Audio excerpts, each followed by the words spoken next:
I never expected my peaceful Tuesday morning to turn into the beginning of a domestic nightmare. But there I was, standing in my kitchen doorway, staring at my mother-in-law Gloria, who had somehow materialized at my breakfast table like an unwanted apparition. My name is Sawyer, and until that moment, I'd been living what I considered a pretty well-balanced life. Working from home as an accountant, raising 2 great kids, and maintaining a happy marriage, all without the constant physical presence of my mother-in-law. Sure, she lived a comfortable 3-hour drive away, which meant manageable weekend visits every couple of months. Perfect distance, if you ask me. I sold my house, Gloria announced, stirring sugar into her self-served coffee. She'd clearly helped herself to my kitchen before I'd even come downstairs. The market was too good to pass up. I gripped my empty coffee mug tighter, trying to process her words. You sold your house. When did this happen? Oh, just finalized yesterday. She waved her hand dismissively, as if selling her home of 30 years was as casual as changing her nail polish. I thought, why not surprise everyone? The kids will be so excited to have their grandmother around more often. The word around made my stomach drop. Around? What exactly do you mean by that, Gloria? Well, I'll be staying here while I figure out my next move. She smiled, but it didn't reach her eyes. Ethan always said I was welcome anytime. Of course he did. My dear husband, always trying to please everyone, especially his mother. I made a mental note to have a serious conversation with him later. Does Ethan know about this? I managed to ask, keeping my voice steady. Not yet. He's already left for work, hasn't he? I thought we could surprise him when he gets home. Gloria took another sip of her coffee, grimacing slightly. You know, dear, you really should try that premium coffee brand I recommended. This tastes rather commercial. Before I could respond, thundering footsteps announced the arrival of my kids. Jack, my 10-year-old, skidded into the kitchen first, his superhero pajamas rumpled from sleep. 8-year-old Ella followed close behind, her eyes widening at the sight of her grandmother. Grandma! They shouted in unison, rushing to hug her. My darlings! Gloria cooed, embracing them. How would you like having Grandma around more often? I watched their excited faces and felt my chest tighten. This wasn't just about me anymore. Gloria had cleverly ensured her announcement would have an audience. My children's genuine joy would make it nearly impossible to object to her presence without looking like the villain. Mom, can Grandma stay in my room? Ella asked, bouncing on her toes. Oh, sweetie, I brought my own things. They're in my car, Gloria interjected before I could answer. I thought the guest room would be perfect. It gets such lovely morning light. I stood there, coffee mug still empty, watching as Gloria masterfully took control of my household in less than 15 minutes. The guest room, my home office where I worked full-time, was apparently now her new bedroom. Kids, you need to get ready for school, I said, finally finding my voice. Go on up and get dressed. Don't forget to brush your teeth. As they rushed upstairs, Gloria began rummaging through my cabinets, pulling out pans. I thought I'd make the children a proper breakfast. Pop-Tarts aren't really suitable nutrition for growing minds, are they? I felt my jaw clench. The kids like their routine, Gloria. And I need to talk to you about. Oh, would you be a dear and help me bring in my luggage? She cut me off, already cracking eggs into a bowl. I packed light, just 14 boxes and 3 suitcases. For now. For now. Those 2 words echoed in my head like a death knell. As I watched her move around my kitchen like she owned it, I realized this wasn't just a visit. This was an invasion, and Gloria had just appointed herself supreme commander of my household. My phone buzzed, a text from Ethan. Running late tonight. Budget meeting. Love you. I stared at the message, then at Gloria humming as she scrambled eggs in my favorite pan. Something had to be done, and clearly, I would have to be the one to do it. Ethan didn't come home until after 9 that night. I'd spent the entire day watching Gloria systematically reorganize my kitchen, rearrange my living room furniture, and critique my parenting choices through carefully worded suggestions. By the time he walked through the door, I was ready to explode. Mom! Ethan stopped dead in his tracks, briefcase still in hand. What are you doing here? Gloria emerged from the kitchen, wearing the apron I'd received last Christmas. Surprise! I made your favorite pot roast. Though I must say, Sawyer's oven runs a bit hot. We should really have that checked. I watched my husband's face cycle through confusion, joy, and finally, concern as he glanced my way. This is unexpected. Why didn't you call first? Oh, you know me. I love surprises. Gloria bustled over to hug him. And wait until you hear my wonderful news. While Gloria launched into her practice speech about selling her house, I retreated to our bedroom. 10 minutes later, Ethan found me sitting on our bed, staring at my laptop screen where my work documents were still open. So, he started loosening his tie. This is something. Something. I laughed, but there was no humor in it. Your mother has commandeered my home office, criticized every parenting decision I've made in the last decade, and informed the kids they'll be starting music lessons next week. But sure, let's call it something. Ethan sat beside me, his shoulder touching mine. She means well. Does she? I turned to face him. Because earlier today, she told Jack that 10 is too old for superhero comics and that he should be reading classics instead. He was in tears. Mom can be traditional, Ethan hedged. Traditional? I stood up, pacing the room. She replaced all my cleaning supplies with vinegar solutions because apparently I've been poisoning our children with modern products. And don't even get me started on the lecture about screen time when she caught Ella playing her educational math game. A soft knock interrupted us. Ethan, the pot roast is getting cold, dear. I watched my husband's shoulders tense. We'll be right there, Mom. You know I can't work with her here, I said quietly. My clients expect privacy during video calls. I can't conduct business with your mother hovering around, commenting on everything. It's temporary, Ethan assured me, but he wouldn't meet my eyes. Just until she figures out her next move. The next morning, I woke to the sound of pots clanging in the kitchen. Gloria had apparently decided 6 a.m. was the perfect time to start making a proper breakfast. I found her whisking eggs while simultaneously lecturing Jack about his posture. Grandmother knows best, she was saying. When your father was your age, he sat up straight as a pin. Now look at you, hunched over like a little gargoyle. Jack caught my eye, silently pleading for rescue. Before I could intervene, Gloria spotted me. Sawyer, dear, I've been meaning to talk to you about the children's schedules. All these after-school activities, soccer, art class, it's too much stimulation. In my experience as a teacher, children need structure, not chaos. Their schedules are fine, Gloria, I said, pouring coffee into my travel mug. They're happy and doing well in school. Well, if you say so. Her tone suggested otherwise, though I noticed Ella's multiplication tables could use work. I've already ordered some workbooks. I nearly dropped my mug. You what? Just a few supplementary materials. Nothing excessive. She turned back to the stove. Oh, and I took the liberty of signing them both up for piano lessons. The teacher's an old colleague of mine. We start next Tuesday. I felt something snap inside me. No, you didn't. I'm sorry. You don't get to make these decisions, Gloria. This isn't your household. The kitchen fell silent. Jack slipped away, leaving his half-eaten breakfast behind. Gloria slowly placed the whisk down, her back still turned to me. I'm only trying to help, dear. Someone needs to think about the children's future.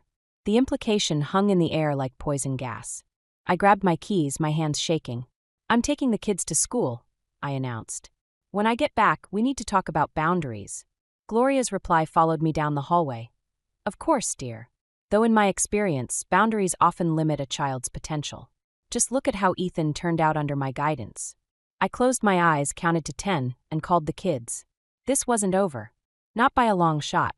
After dropping the kids at school, I decided to work from my favorite coffee shop rather than return home to another round of Gloria's helpful suggestions. As I settled in with my laptop, a notification popped up from my bank. My heart nearly stopped when I saw the transaction details. Gloria had used Ethan's old credit card, the joint one he'd forgotten to cancel after getting a new one, to make several large purchases. Piano lessons weren't the only thing she'd been arranging behind our backs. My hands shook as I scrolled through the charges. Private tutoring services, educational software subscriptions, and most alarming of all, a 5-figure deposit on a condo. In our neighborhood. My phone buzzed. Gloria's text read, Dear, I noticed you left without properly clearing the breakfast dishes. I've rearranged your kitchen cabinets to a more logical system. Also, the children's new tutor starts tomorrow. I called Ethan immediately. Your mother just spent $12,000 of our money. What? His voice cracked. That's impossible. She doesn't have access to our accounts. Remember your old Capital One card? The one you kept as a backup? She must have found it in your desk. The silence on his end spoke volumes. There's more, I continued. She put a deposit down on a condo, 3 blocks from our house. Maybe this is good news? Ethan's voice was hesitant. If she has her own place. The deposit was made with our money, Ethan. Our money. When I finally returned home that afternoon, I found Gloria in my home office, surrounded by boxes of my work files. She'd cleared my desk completely, replacing my dual monitors with framed photos of herself with the kids. "Oh, good, you're back," she said, not looking up from her organizing. "I hope you don't mind, but this room really wasn't being utilized properly. I've donated your old desk chair. Terrible for posture. The new one I ordered should arrive tomorrow." "Gloria," I said, trying to keep my voice steady, "we need to talk about the credit card charges." She waved dismissively. "Ethan always said I should treat this as my home too. And really, the children need proper guidance. That tutor comes highly recommended. You had no right." "I have every right," she cut in, her voice sharp. "I sold my house to be closer to my family. Everything I'm doing is for this family's benefit. Unlike some people, I think about the future." "What's that supposed to mean?" Gloria finally looked up, her expression eerily calm. "Well, dear, let's be honest. Working from home, letting the children play those violent video games, serving processed foods. These aren't exactly hallmarks of good parenting, are they?" Before I could respond, my phone chimed with an email. It was from my biggest client, canceling our afternoon video call because they'd received a concerning email about my professional setup being compromised. "Did you?" I stared at Gloria. "Did you contact my client?" I merely suggested that conducting business calls from a family home might not be the most professional arrangement. She smiled. "I'm sure they appreciated the heads up about privacy concerns." My vision blurred with anger. "You had no right to interfere with my work." "Oh, Sawyer," Gloria sighed, arranging another photo frame on my former desk. "I know change is difficult, but you'll thank me later. Now, about the children's new schedule. Get out." The words came out barely above a whisper. "Ibe yo pardon." "Get out of my office. Now." Gloria's face hardened. "I've raised a child. I've taught hundreds more. I think I know what's best." "What's best?" I laughed, a harsh sound that surprised even me. "You want to know what's best? Not undermining my career. Not stealing our money. Not trying to take over my children's lives. I see Ethan was right about your tendency toward hysteria," Gloria said quietly. "We'll discuss this later when you're more rational.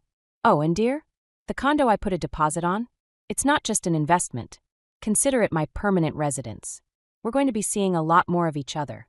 She brushed past me, leaving behind the scent of her perfume and the crushing realization that this wasn't a temporary invasion. This was just the beginning of her takeover plan. My phone buzzed again, another client rescheduling. As I watched my professional life unravel in real time, I knew something had to give. And soon, Jack's scream echoed through the house, sending me running upstairs. I found him in his room, frantically pulling books from his shelves while Gloria stood by the doorway, arms crossed. "My comics." His voice cracked as he turned to me, tears streaming down his face. "They're gone. All of them. I took care of those inappropriate materials," Gloria announced, her tone suggesting she'd done us all a favor. "A growing boy needs proper literature. I've replaced them with some classic novels, the kind your father read at his age." I stared at the pile of leather-bound books on Jack's desk, then at my son's devastated face. Those comics weren't just entertainment, they were his prized possessions. Some were rare editions Ethan and I had tracked down for his birthday, others were gifts from friends. They represented years of collecting. "Where are they, Gloria?" "The garbage collectors came this morning." She smiled, pleased with herself. "I must say, it feels wonderful to finally address this issue. Those violent pictures were rotting his brain." Jack slumped onto his bed, shoulders shaking. I sat beside him, pulling him close while my mind raced through possibilities. Thursday pickup meant the truck was probably still in the neighborhood. "Get your shoes on," I told Jack. "We're going comic hunting." Gloria stepped into the room. "Now, Sawyer, don't undermine my authority. Jack needs to learn." "Your authority?" I stood up slowly. "You have no authority here. None. I am his grandmother, who just threw away hundreds of dollars worth of his personal property without permission." I grabbed my keys. "Jack's shoes. Now." We spent the next hour following the garbage truck's route, but it was too late. Jack's collection was gone, buried somewhere in the back of a compactor headed for the landfill. When we returned home, I found Ella hiding in the garden, her small hands covered in dirt. "Grandma said I can't plant flowers anymore," she whispered. "She says it's unladylike and I'll ruin my hands." Something snapped inside me. I marched into the house, finding Gloria rearranging my living room furniture again. "We need to talk," I said. "About Jack's improvement plan? I've already enrolled him in Latin classes." Much more suitable than those cartoon books. About you leaving. Gloria froze, then slowly turned to face me. I see what's happening here. You feel threatened because the children are finally getting proper guidance. Ethan warned me about your insecurities. Excuse me. He confided in me, dear. About your resistance to traditional values, your modern parenting notions. She adjusted a picture frame with deliberate precision. He agrees the children need more structure. My phone buzzed, a text from Ethan. Mom called. Maybe we should let the kids try some of her suggestions? Keep the peace. I felt the walls closing in. Gloria had somehow managed to turn my own husband against me, using his lifelong pattern of seeking her approval to manipulate the situation. The children are fine, I said, my voice steady despite my racing heart. They were happy, well-adjusted, and thriving before you arrived. The only problem here is you. Well, Gloria's eyes narrowed. We'll see what Ethan thinks about that when he gets home. I've already invited the new tutor for dinner to discuss the children's deficiencies. She brushed past me, pausing at the doorway. Oh, and I took the liberty of canceling Ella's garden club. She'll be starting ballet instead. Much more appropriate for a young lady. I watched her disappear upstairs, probably to rearrange another room of my house. Through the window, I could see Jack sitting in the backyard, staring at the spot where he used to read his comics. Ella was still hiding among her flowers, likely wondering if they'd be the next things taken away. This wasn't just about me anymore. Gloria wasn't just trying to take over my home. She was systematically destroying everything that made my children unique, happy, and confident. And somehow, she'd managed to convince Ethan it was all for the best. I pulled out my phone and started searching. If Gloria wanted to play games, fine. But she wasn't the only one who could make plans. It was time to fight fire with fire, or in this case, something with 8 legs. I found Lila Torres's art studio tucked between a coffee shop and a vintage bookstore. The window display featured elaborate spider sculptures made from twisted metal and dark glass. Perfect. So let me get this straight, Lila said, twirling a purple-streaked lock of hair. You want me to transform your house into a spider-themed nightmare to drive out your mother-in-law? She has severe arachnophobia, I explained, watching Lila sketch quick designs. And she's destroying my family. Say no more. Lila's pencil moved faster. I've got an installation that'll make your place look like the set of Arachnophobia Meets Modern Art. When do we start? That evening, I convinced Gloria to attend her church group's potluck dinner. As soon as she left, Lila arrived with her team. We had 4 hours. Mom's really afraid of spiders? Jack asked, helping unpack boxes of decorations. Terrified, Ethan confirmed, surprising me with his enthusiasm. Remember when she found that tiny spider in her garden and refused to go outside for a week? Ella looked up from the box she was exploring. Is this mean? I paused, her question hitting harder than expected. Sometimes, I said carefully, we have to be a little mean to protect what matters. Lila's team worked efficiently. Subtle spider web patterns appeared on the walls, nearly invisible until they caught the light. Delicate metal sculptures hung from corners, casting spindly shadows. The piece de resistance was the guest room, my former office, where an enormous abstract spider sculpture dominated the ceiling, its legs stretching down the walls. It's beautiful, Lila declared, stepping back to admire her work. In a creepy, unsettling way. We finished just as Gloria's car pulled into the driveway. The kids retreated to their rooms, and Ethan and I positioned ourselves in the kitchen, trying to act natural. Gloria burst through the door, clutching her casserole dish. That potluck was dreadful. Nobody appreciated my traditional recipes. Now about tomorrow's schedule. She stopped mid-sentence, staring at the wall where the light had caught one of the web patterns. What is that? What's what? I asked innocently. Gloria stepped closer, squinting. Her face paled as she noticed more webs, then the subtle sculptures in the corners. Are those spiders? Oh, those. Ethan's voice was casual. Just some new art we picked up. Very modern. Gloria's hands began to shake. Take them down. Right now. But they're part of our new decor, I said. The artist spent hours installing them. Besides, they're not real spiders. I don't care what they are. Gloria's voice rose. This is completely inappropriate. I won't stay in a house with these. These things. Well, I said slowly, you could always move into that condo you put a deposit on. The one you bought with our money. Gloria's eyes narrowed. Ethan, are you going to let her speak to me this way?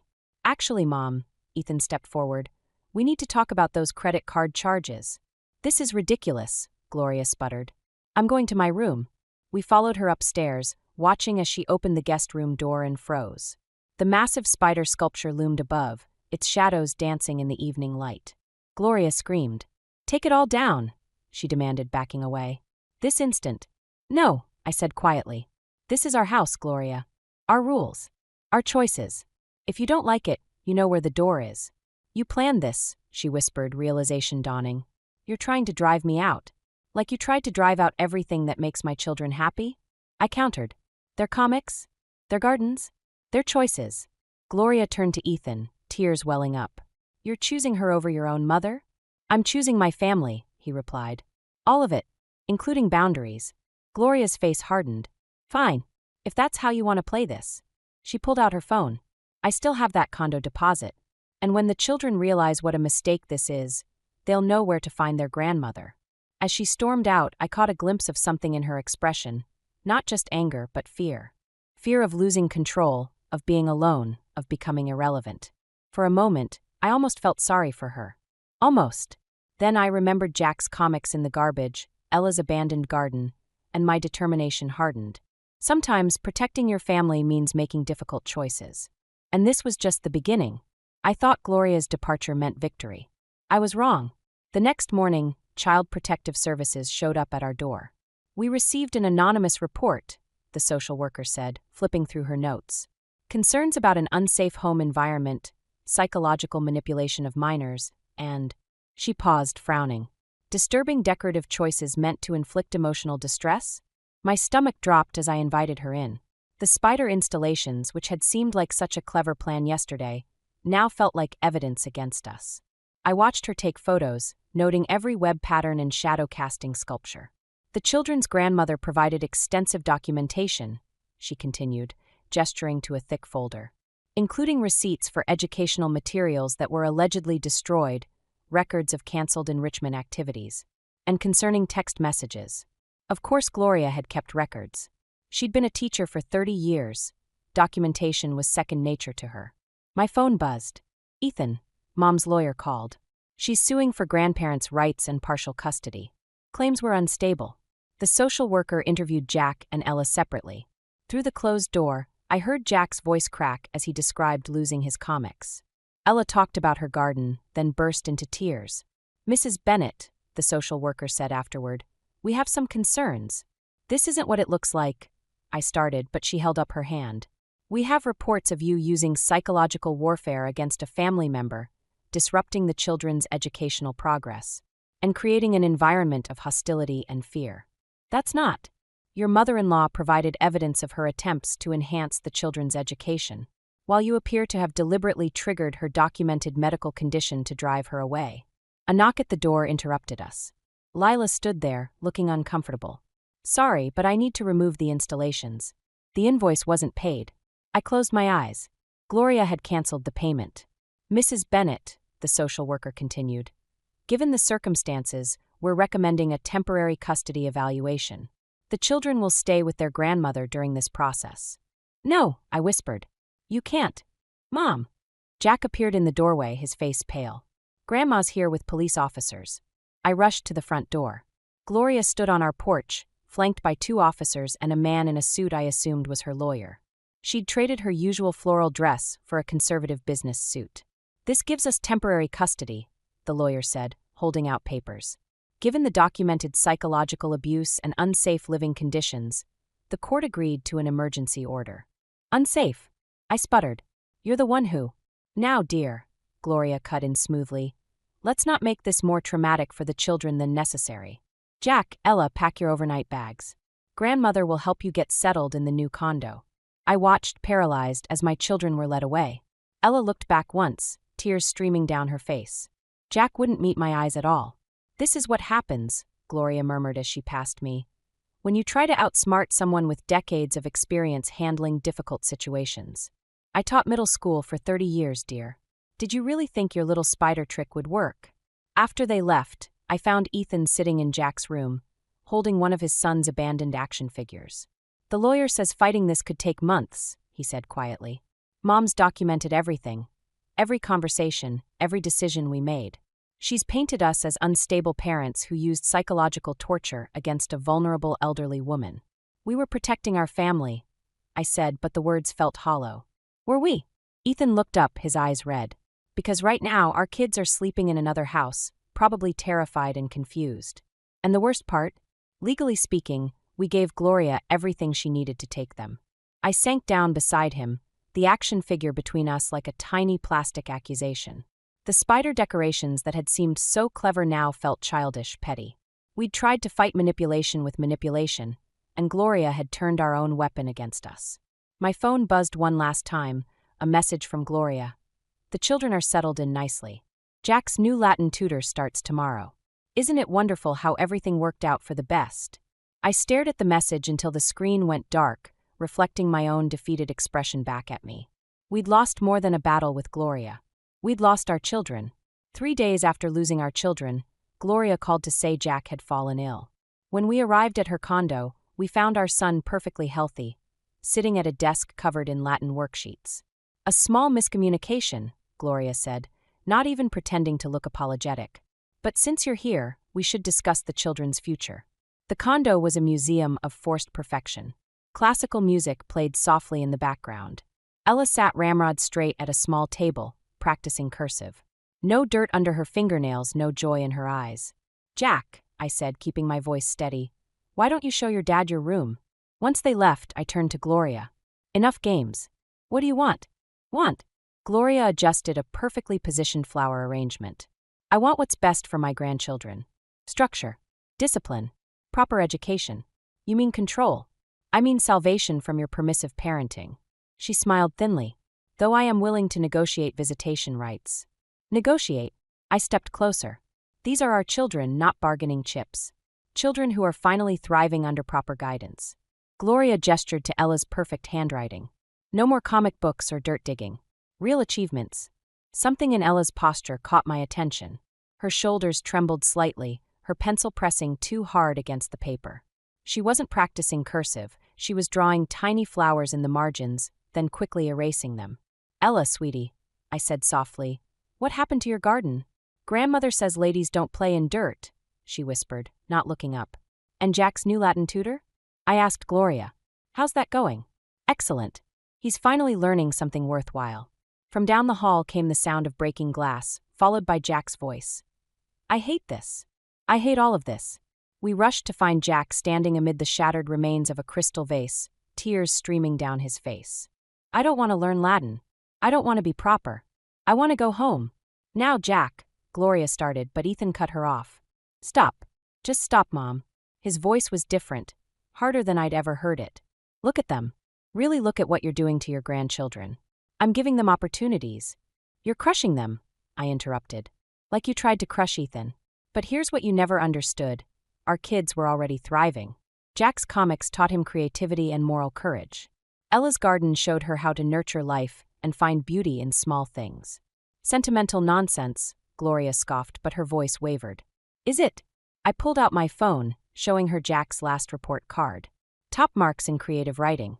His teacher said his superhero stories showed exceptional empathy and understanding of complex moral choices. Ethan joined in, displaying photos on his phone. Ella's science project on plant growth won first place. Her dirt digging taught her more about biology than any textbook. But Gloria's perfectly composed facade cracked slightly. But structure, discipline. Mom, Ethan said quietly, when was the last time you saw them smile? Really smile. Gloria looked at her grandchildren, really looked at them for the first time. Jack, surrounded by broken crystal, his worksheet crumpled in his fist. Ella, her perfect posture crumbling as silent tears fell onto her cursive practice. I just wanted, she whispered, then stopped. Wanted what? I asked, gentler now. To not be alone? To feel needed? There are better ways, Gloria. We're taking our children home, Ethan said firmly. You can fight us in court, drag this out for months. Or you can realize that love isn't about control. Gloria sank into a chair, her carefully constructed world crumbling like the shattered vase. I don't know how to be any other way. Then learn, I said. Not by controlling, but by understanding. Start by really seeing who your grandchildren are, not who you want them to be. Jack moved first, picking up a piece of broken crystal. I'm sorry about the vase, grandmother. "I'm sorry about your comics," she replied, her voice barely audible. It wasn't a complete surrender, not yet. But as we gathered our children's things, I saw Gloria watching them with new eyes, seeing perhaps for the first time the damage that comes from trying to reshape someone else's joy into your own image of perfection. A month after the confrontation at Gloria's condo, I found a package on our doorstep. Inside was a collection of vintage superhero comics, first editions, carefully preserved. The note read simply, "For Jack." I was wrong. That evening, while the kids were doing homework, Gloria arrived for her first supervised visit.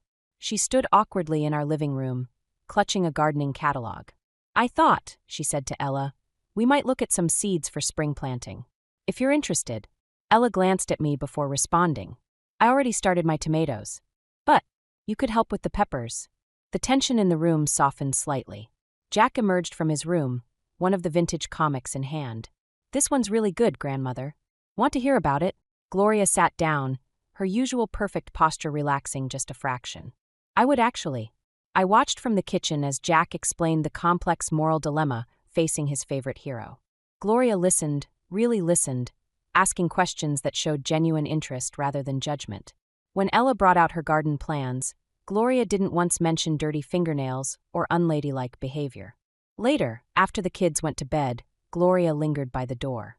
"The condo sold," she said quietly. "I'm moving to a smaller place. Still in town, but not so close." "That's probably best," I replied. "I found this while packing." She handed me a photograph. Ethan at 10 years old, reading a comic book, joy evident on his face. The last one I let him keep, before I decided he needed to grow up. I didn't understand then what I was taking away. I studied the photo, seeing echoes of Jack in young Ethan's expression. "I was so afraid," Gloria continued, "of becoming irrelevant, of being forgotten. I thought if I could shape them into my idea of success." She trailed off, shaking her head. "You don't have to be perfect to be loved, Gloria. Neither do they. I'm learning that. Slowly." She straightened her jacket, a ghost of her old formality returning. "I've enrolled in a gardening class. And a therapy group. For grandparents learning to let go." As she turned to leave, I remembered something. "Wait here." I retrieved a small spider plant from my office, one of Ella's propagation projects. "It's hardy," I said, holding it out. "Thrives in most conditions. But it needs room to grow its own way." Gloria took the plant, understanding flickering across her face. "Like children. Like all of us." After she left, I found Ethan in Jack's room, arranging the vintage comics on a new bookshelf. "Mom called her lawyer," he said. "She's dropping everything. No more custody battles, no more court dates." "Good." I picked up one of the comics. Though I have to admit, I never expected vintage comics as a peace offering. "She's trying," Ethan said softly. "It's not perfect, but it's something." The next morning, I noticed new growth in Ella's garden. Tiny shoots breaking through the soil where she and Gloria had planted pepper seeds. Beside them stood a small sign in Gloria's precise handwriting. "Growth takes time. Love takes patience." I thought about the spider decorations, still packed away in our garage. Our attempt at revenge had backfired spectacularly, yet somehow led us to a better resolution than I'd imagined possible. Not through forcing Gloria out, but by making her see what she was really losing. Jack's voice drifted from his room as he read his new comics. Ella hummed in her garden. From the kitchen came the sound of Ethan making breakfast. Normal sounds, ordinary moments. The very things Gloria had tried to perfect right out of existence. My phone buzzed with a text from Gloria. "The spider plant looks lovely in my window, though I prefer to think of it as a friendship plant now." I smiled, typing back. "Growth takes time. Love takes patience. Sometimes the best revenge isn't revenge at all. Sometimes it's showing someone a better way to love, messy, imperfect, and real. Like superhero comics and dirt under fingernails, like spider plants reaching for light in their own unique way. And sometimes, just sometimes, it's about learning to let go of the need for revenge altogether."